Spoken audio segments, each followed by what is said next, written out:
We love to see our students improve. It's the entire reason we became educators. But how can we know if our students are improving? One way we monitor improvement is through the MAP test. We give the MAP test 3 times every school year, and the results tell us which skills our students have and which skills they need to work on more. Usually, we give the students the MAP test right here at school.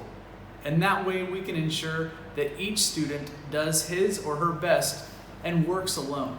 This year, students will complete the MAP test remotely, and that's why we need your help. We want to make sure that the results we see on the MAP test really represent what our students know.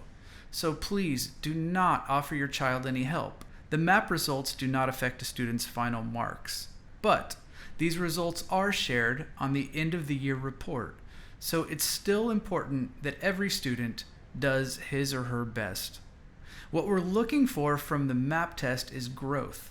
The test will give an opportunity to see how much your child has grown and improved from the beginning of the year until the end of the year. If your son or daughter went to the eye doctor, you probably wouldn't tell him or her the answers to the eye exam, because then the doctor wouldn't know which glasses to give your son or daughter. Likewise, we won't know what skills to teach your child if he or she receives help on the MAP test. If your child takes the MAP test and scores at a grade 10 level, but last year they were working at a first grade level, well, then we have to assume the results of that test are incorrect. And we will have to have your child come into the school and retake the exam. The MAP test builds a unique test for each student. The difficulty of the question changes depending on how the student does on the previous question. That means each student takes a different test, and you can expect there to be questions that your child does not know the answer to. And that's fine. When we see a type of question that many students miss, well, that tells us we need to continue teaching that skill. Your child needs 2 devices to take the MAP test.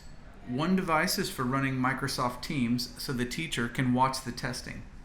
The other device is for actually taking the test. And on the computer your child will use for taking the test, you need to download the secure testing browser. Here's how. Okay, let's take a look at how we download the secure testing browser so that you can do the MAP test from your own computer. At the bottom of this video that you're watching right now, look in the description and you'll see 2 links. The first link is a direct link to downloading that secure testing browser. The second link is a PDF with instructions. So if you have any trouble, you can download this PDF, but for now let's just click on this first link, the direct link, and that's going to take us right to the MAP Help Center. If you're using an iPad to take the MAP exam, then you can click right here and that will give you setup instructions. Most of you will probably be using a laptop or a desktop, so let's click right here on Download Secure Testing Browser. That takes us to our options. If you're using a Windows computer, click here. If you're using a Mac computer, click here, and that's going to download that secure browser that lets you take the MAP test. I have a Mac, so I'll click here, and now you can see down in the bottom that the secure testing browser is downloading. Once again, if that does not work for you, at the bottom of this video there's also a PDF that you can download with instructions on how to download this testing browser.